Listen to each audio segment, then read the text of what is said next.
Mesdames et messieurs, bonsoir, bienvenue dans ce nouveau numéro du magazine Tac au Tac, votre magazine socio-politique et culturel qui dit tout sur tout et qui reçoit tout le monde. Ce soir, c'est une émission spéciale.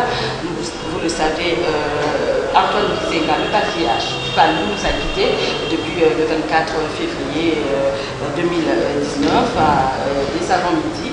Alors, nous avons donc voulu lui rendre hommage à notre manière. Nous avons alors produit cette émission spéciale. Alors, sur ce, nous allons parler avec un cadre du Palou. Il s'agit de M. Joseph Tovel Pango. Il est conseiller général du Palou et ancien vice-ministre à l'Intérieur de 2007 à 2008.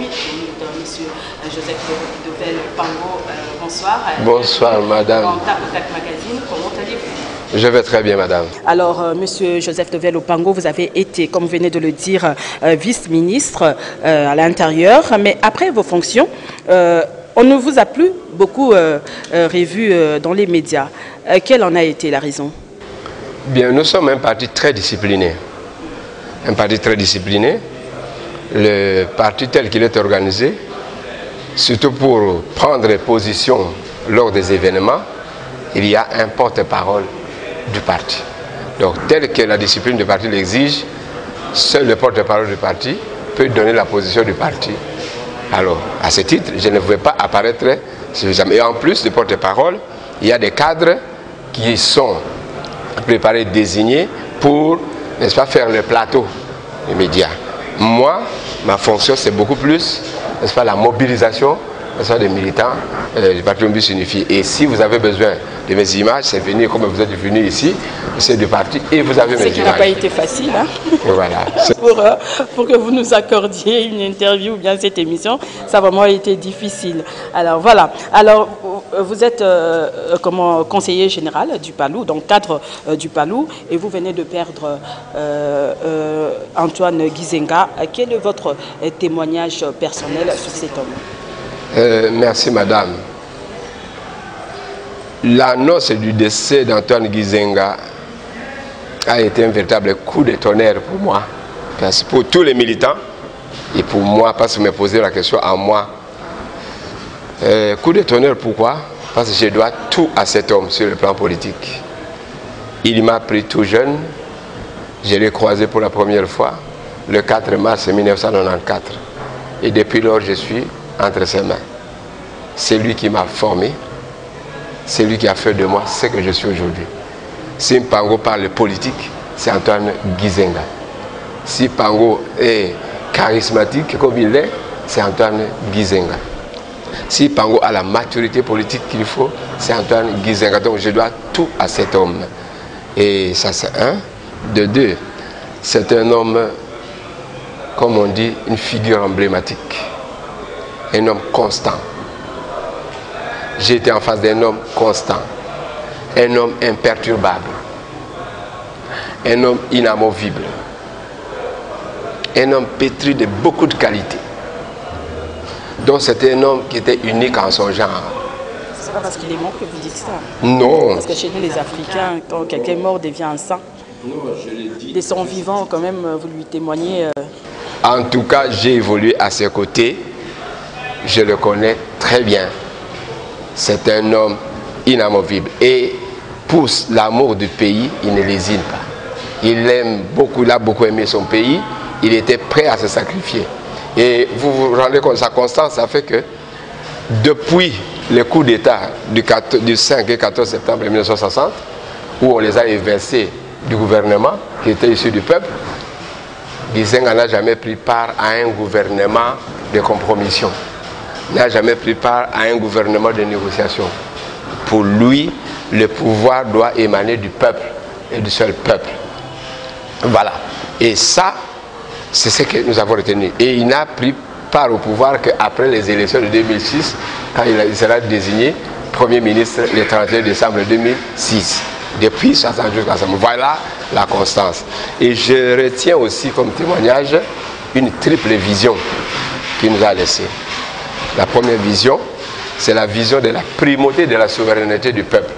Donc pour Gizenga, en dehors du peuple, il n'y a aucune autre source du pouvoir.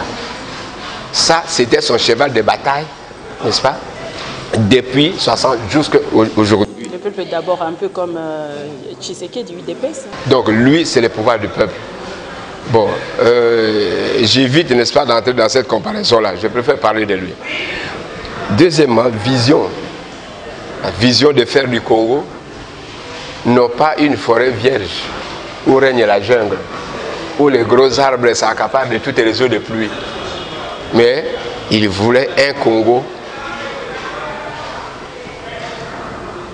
qui fonctionnerait comme un jardin botanique, où toutes les plantes ont la même chance d'être arrosées. C'est-à-dire la justice distributive, l'égale répartition des richesses. Troisième vision, c'est la vision de l'autoprise en charge de la population par un travail productif, principalement le travail agricole, parce que le travail c'est la clé du progrès. Voilà, dans un premier temps, ce que j'ai retenu comme témoignage, n'est-ce pas, dans le chef de cet homme-là. Ah oui, parlons-nous un peu du combat de Gizenga. On dit de lui être lumumbiste, mais dans l'opinion, on estime qu'il s'est éloigné un peu de Lumumba. Ça, Gizenga ne s'est jamais éloigné de Lumumba. Je vais vous dire une chose, madame. À l'issue des élections, d'abord, avant ça, Gizenga a rencontré Lumumba pour la première fois au mois de juin 1959, lorsque le ministre des colonies est venu pour évaluer le discours du roi Baudouin qu'il avait prononcé le 13 janvier 1959, n'est-ce pas, pour l'indépendance. Alors, à cette occasion-là, Gizenga a rencontré Patrice Lumumba dans le contexte de l'indépendance, de la lutte pour l'indépendance. Et c'est là qu'ils se sont connus, ils se sont liés d'amitié pour l'intérêt du Congo. Alors, à l'issue des élections du 19 mai 1960, le parti de Gizenga gagne un certain nombre de sièges, le parti de Lumumba également, le parti de Bissoukir également, le parti de Sendou également, c'est-à-dire le parti que nous avons appelé le MNC, le PSA, le CEREA et le Balouakat. Ce sont des partis qui avaient une identité de vue sur le pays. Ils avaient une identité de vue sur le pays. Alors, à l'issue des élections, ils avaient la majorité. Ils ont signé le 10 juin 1960 le protocole d'accord. Et c'est ce jour-là qu'est née la gauche congolaise. Vous comprenez? Ce protocole d'accord disait, n'est-ce pas, qu'ils se sont unis. Ils ont signé un pacte de solidarité, d'amitié, capable de sauvegarder l'unité politique et économique du pays. Donc, il fallait bâtir un Congo fort, uni et prospère. Ils ont été au gouvernement. Ensemble, il était le vice-premier ministre, n'est-ce pas, et Lumumba premier ministre. Alors, vous avez appris, vous êtes journaliste, vous le savez bien. Ce gouvernement l'a fait, n'est-ce pas, que l'espace d'un matin. Parce que le 5 septembre 1960, le coup d'État a été organisé contre le gouvernement du peuple. Lumumba a été évincé, et avec Gizenga. Le 14 septembre 1960, Mobutu fait son premier coup d'État en installant le collège de commissaires généraux et neutralisant Lumumba. Alors, maintenant, Lumumba et Gizenga, accompagnés de Kachamura et de Rémi Mwamba, qui était l'un des céréales de Balbakat, ils sont réunis chez Lumumba où ils se sont décidés de rassembler leurs partis et de fusionner en un seul parti. Donc le PALU, c'est la fusion du MNC, PSA, CEREA, Balouakat. Alors, devant les dangers de dispersion et de disparition du bloc de gauche, le Gizenga a décidé de délocaliser le gouvernement du peuple pour l'amener à Stanleyville, là qui s'engage aujourd'hui. Voilà, et c'est comme ça que le 30 septembre 1960, leur dernière rencontre, Lumumba va se confier à Gizenga en ces termes. Je cite: mon cher Antoine, fais-moi confiance comme je te l'ai fait également. Restons à jamais unis autour de notre idéal. Luttons courageusement pour sa réalisation.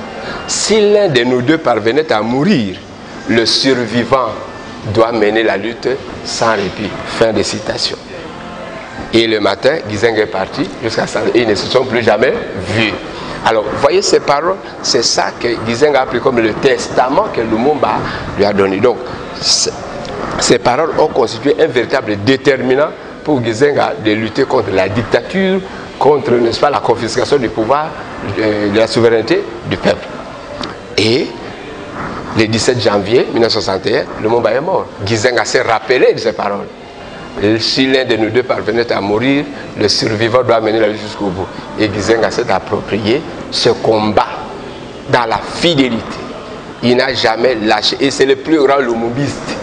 N'est-ce pas? Ceux qui disent que Gizenga, n'est-ce pas, s'est éloigné de Lumumba, ce sont les ennemis, n'est-ce pas, de la gauche congolaise. Ce sont les ennemis du peuple. Parce que Gizenga est resté fidèle à Lumumba. Même quand ils sont allés au conclave de l'Ovanium, eh bien, il a gardé son poste de vice-premier ministre. Mais après, parce que le Congo devait être un pour combattre, n'est-ce pas, la sécession katangaise, sur le nom de Lumumba, Gizenga a mené l'expédition du Katanga. Et après, on va l'amener à la prison de Boulambemba, de 1962 à 1964. Et pendant que, et ça c'est aussi une précision de taille, parce que les gens racontent que Gizenga en 1964 a massacré les gens à Kisangani. Gizenga n'a jamais pris part à la lutte armée.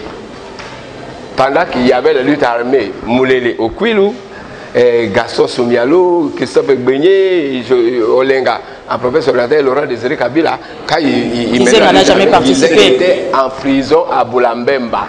Donc il n'a jamais pris part à ça. Ça, c'est une précision de taille que la jeunesse doit connaître. Vous voyez? Alors maintenant, quand il est sorti de la prison de Boulambemba, le 16 juillet 1964, eh bien, parce qu'ils n'ont pas eu le temps de donner le nom à ce parti-là à cause des événements qui se sont succédés, eh bien, Gizenga va encore rassembler ses compatriotes, ses camarades, le 22 août 1964 à la salle des eaux ici, à la sortie de Boulambemba. Et c'est ce jour-là que sur les cendres du MNC, PSA, Seria Balubakat, va naître le parti lumumbiste unifié. Donc voilà, il a préféré garder le nom de Lumumba. Et c'était en quelle année? C'était le 22 août 1964. Voilà.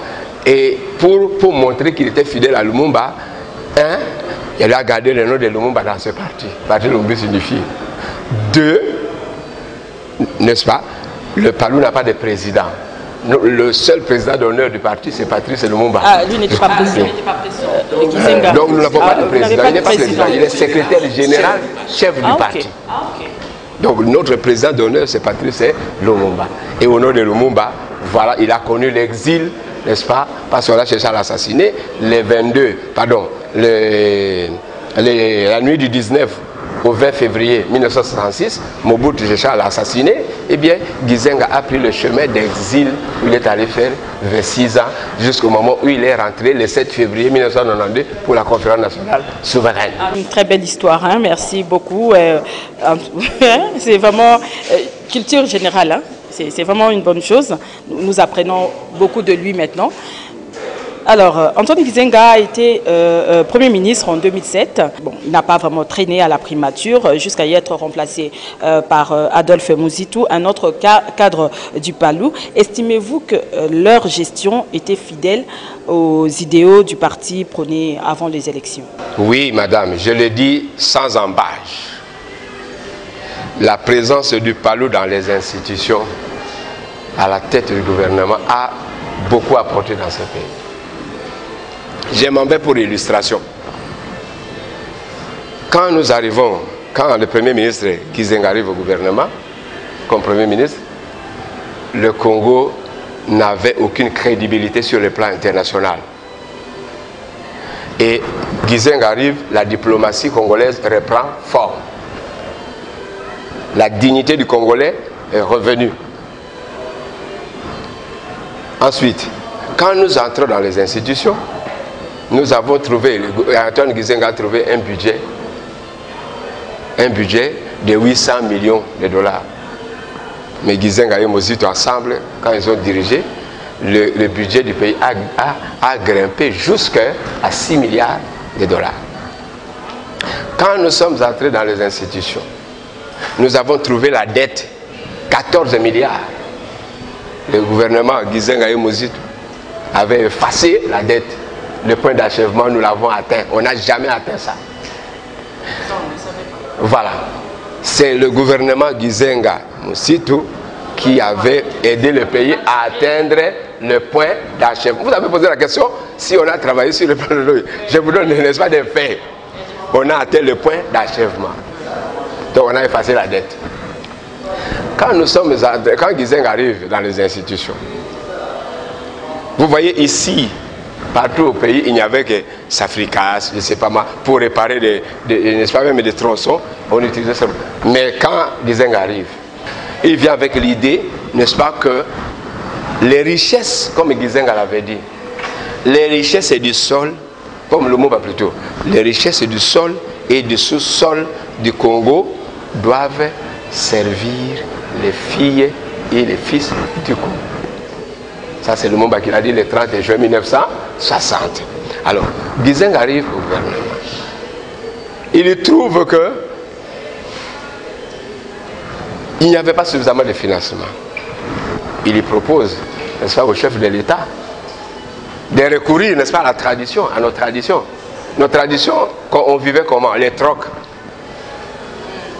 Vous avez du sel, moi, j'ai du foufou. Toi, tu as besoin du foufou, moi, j'ai besoin du sel. On fait l'échange. Et Gizenga dit au chef de l'État Kabila, il dit, mais nous avons de l'eau, nous avons des forêts, nous avons des minéraux, allons chercher quelqu'un qui peut nous amener des routes, des hôpitaux. Donc, comme ça, nous faisons l'échange. C'est à ce moment-là qu'est arrivé le contrat chinois. Parce que les Chinois, donc c'est Gizenga qui a amené les Chinois ici. Donc aujourd'hui, si vous avez des Wewa dans ce pays, c'est Antoine Gizenga. Parce que quand, avec le contrat chinois, les motos étaient vendues, n'est-ce pas, à un prix abordable. C'est comme ça que vous voyez tout le monde. C'est l'œuvre d'Antoine Gizenga. Le contrat chinois, c'est l'œuvre d'Antoine Gizenga. Parce qu'avant Antoine Gizenga, vous avez vu, n'est-ce pas, des gros engins ici. Vous n'avez jamais vu ça. Je vous mets au défi.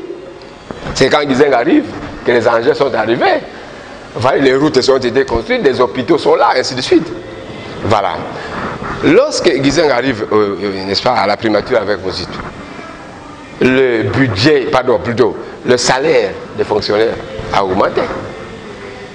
Le fonctionnaire qui touchait à peine 35 000 francs congolais est arrivé presque à 100 $. Vous voyez? Alors, et puis, n'est-ce pas, avec l'arrivée d'Antoine Gizenga au gouvernement, il a institué une commission qui devait lutter contre la corruption. Et lorsque cette commission a été opérationnelle, et une fois on a identifié, n'est-ce pas, les corrupteurs, les corrompus, il y a eu un montant, mais ça a été étouffé par ceux qui ne veulent pas. Ça a été étouffé. Vous voyez? Donc il y a beaucoup de choses. Nous sommes arrivés là-bas, nous avons amené, il y a une touche spéciale du Palou, c'est-à-dire le pays a connu un changement. A connu un changement. On n'a pas senti que ces exemples. Oui, par rapport aux exemples, mais bon, on n'a pas vraiment senti le changement, hein, parce que Mozito a beaucoup été, il a beaucoup été critiqué. Vous allez sentir le changement pendant que le trou était profond. Un instant, le trou était profond. Le trou, laissez pas au bout de pour voir. Attendez, mais oui, 32 ans. C'est cet homme qui a amené le pays depuis le 5 septembre, 14 septembre dans la forêt et dans l'abîme. Alors, il a creusé tellement un trou profond au point qu'il fallait commencer d'abord par, comment dire, faire en sorte, n'est-ce pas, de faire disparaître ce trou. Ce qui n'était pas facile. Donc, on devait d'abord faire disparaître le trou et après, vous voyez les effets. C'est pourquoi vous dites qu'il n'y a pas de changement. Mais si quelqu'un qui devait regarder en profondeur, il devait voir, n'est-ce pas, un changement que le trou est en train d'être fermé.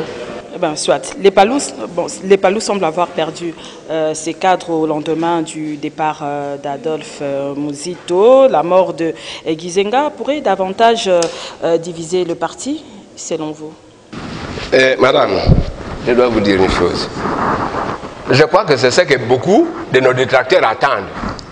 La mort du parti, la division du parti, le déchirement du parti. Moi, je vous dis que Antoine Gizenga, c'était un homme ordonné. Les lumumbistes, les nationalistes, ce sont des personnes inspirées. Ils nous ont laissé des structures qui vont nous permettre d'avancer. Tout est réglé par le texte. Tout est réglé par le texte. Bon, qu'est-ce que vous avez de division? Quand un cadre dit, moi je me mets de côté, vous appelez ça division? Le PALU, c'est un parti du peuple. Parce que nous devons pouvoir au peuple. Peuple. Le peuple vaincra. C'est ça. Alors, c'est un parti du peuple. Comment, est-ce que vous avez un jour entendu, voilà, les militaires de Tchangou disent, nous d'abord, on va quitter le PALU, et les militaires de Moamba ou de Idiofa. Non. Il ne faut pas que quand un cadre dit, et c'est le vous dites, le PALU est divisé. Non. Non. Donc, le PALU a des structures bien organisées, bien en place. Le PALU sait comment il va évoluer après le patriarche. Le patriarche a bien préparé la suite de ce parti. Mais au moins, parce que nous savons. Les leaders décèdent, il n'y a plus rien, le parti se divise, tout ça. La comparaison n'est pas raison, madame.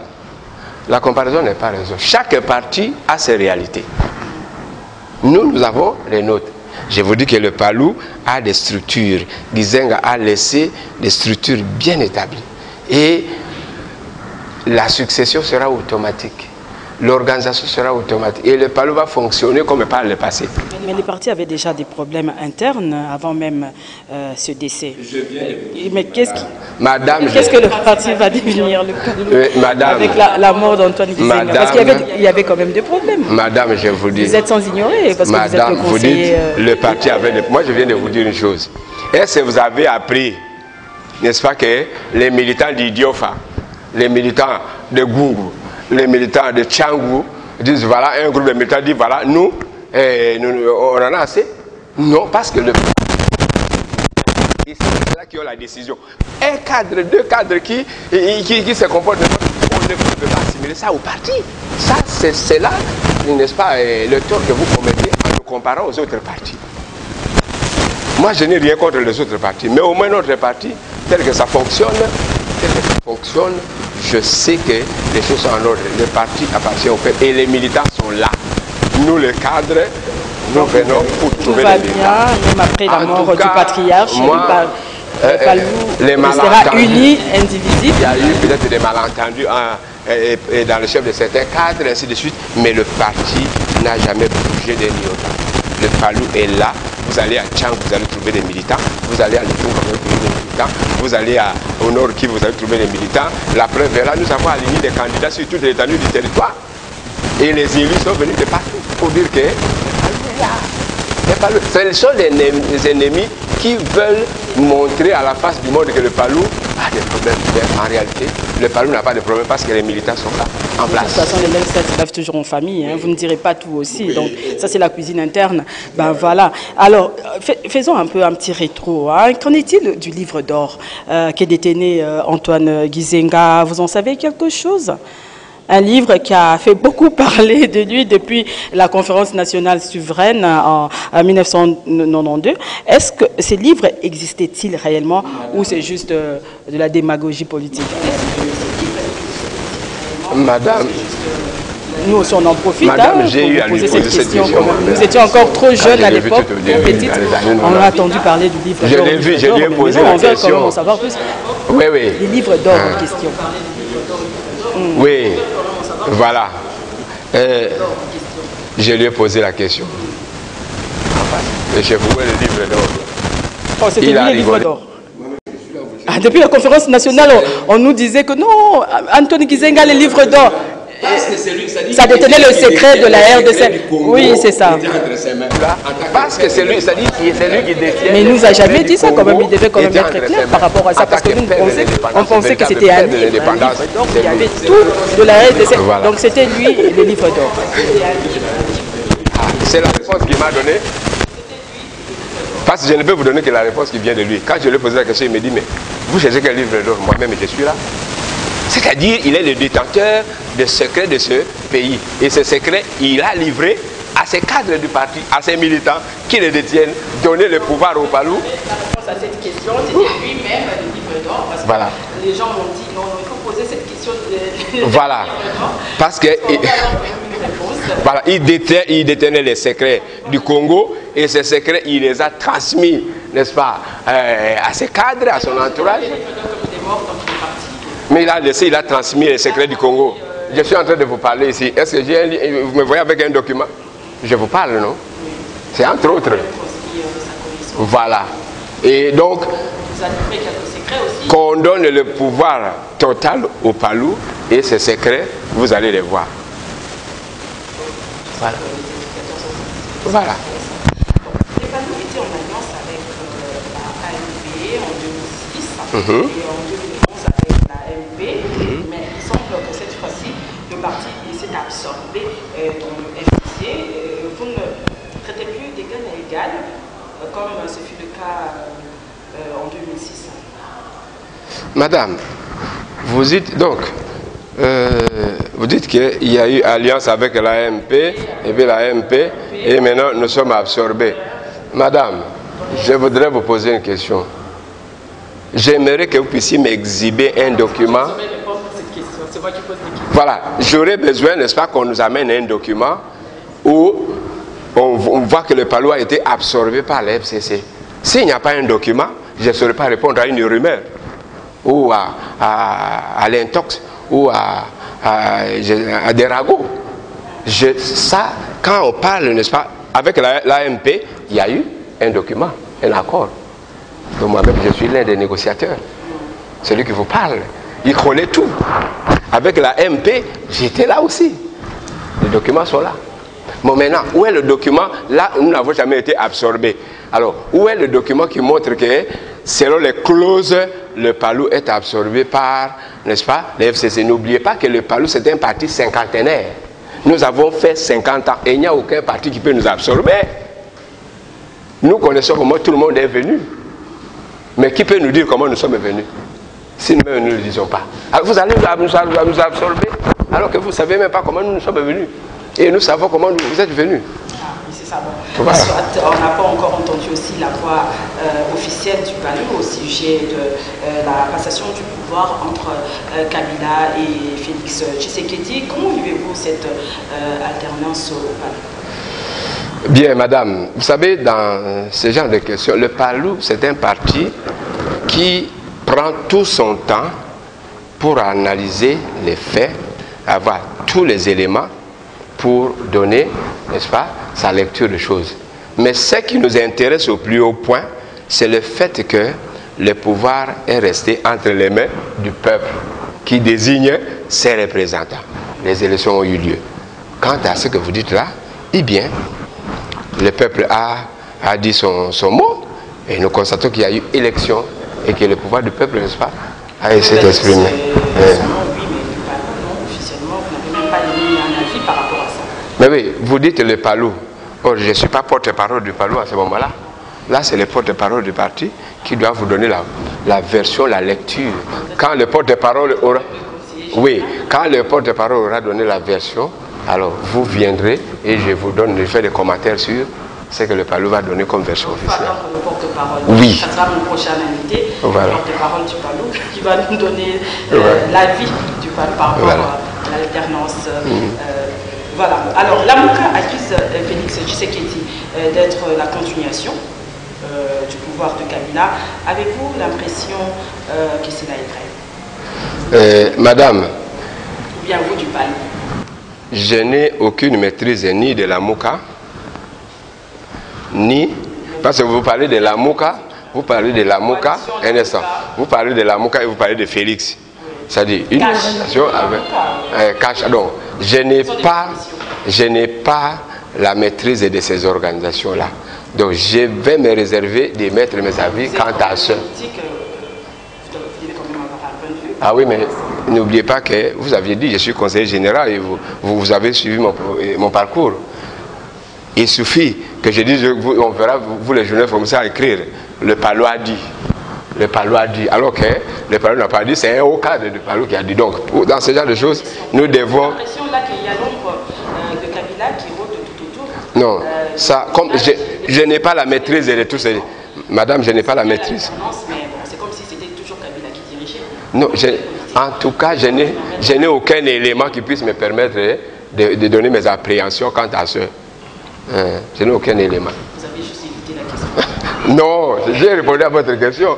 Bon, la population congolaise a besoin de changement. Pensez-vous que le mariage FCC-Cash a pu ce changement? Non, mais c'est trop tôt. Violer à l'œuvre. C'est trop tôt. On est en train de... Aujourd'hui, j'apprends qu'aujourd'hui, on va présenter, n'est-ce pas, le plan de 100 jours.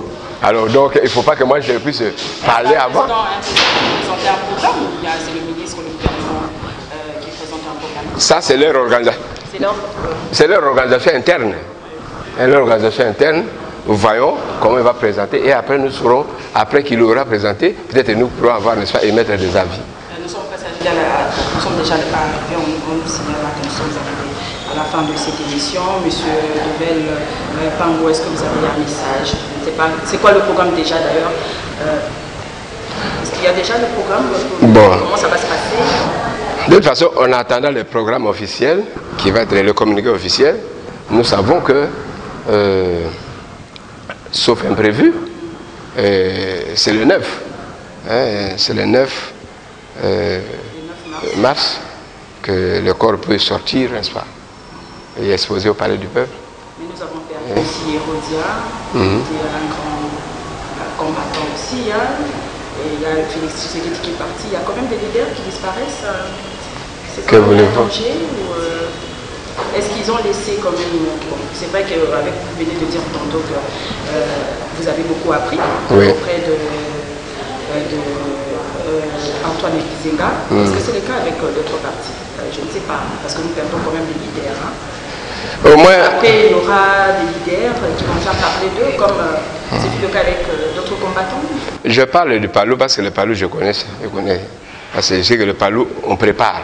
Le Palou prépare, Gizenga a préparé.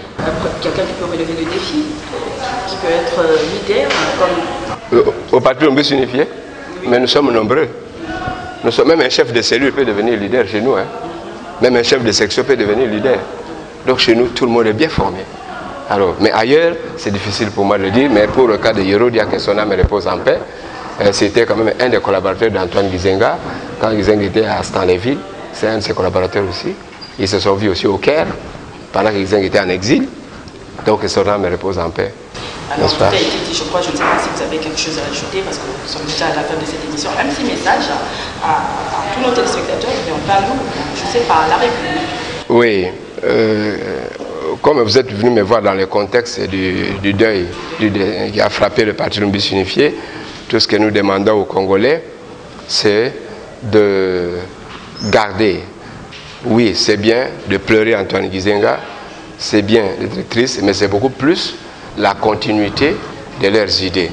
Ce sont des pères de l'indépendance qui sont partis, qui nous ont laissé des idées.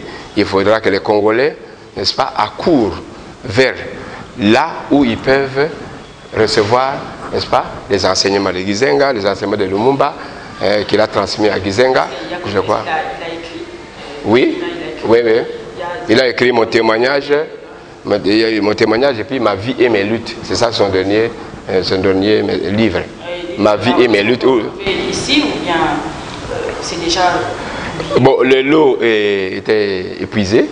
Alors, si le Congolais a besoin de ça, nous allons parler au secrétaire permanent. Il dit voilà, le Congolais a besoin d'un exemplaire comme ces émissaires sont arrivés dans nos portes. Mais au moins que les Congolais profitent beaucoup des enseignements de Gizenga. En tout cas, merci beaucoup, M. Dovel Pango, d'avoir accepté notre invitation. C'est moi qui vous remercie, madame, d'avoir songé à ma modeste personne. Ça sera tout. Je rappelle que j'avais reçu pour vous M. Joseph Dovel Pango, conseiller général du Palou et ancien vice-ministre à l'Intérieur de 2007 à 2008. Mesdames et messieurs, merci de nous avoir suivis. Au revoir et à la prochaine.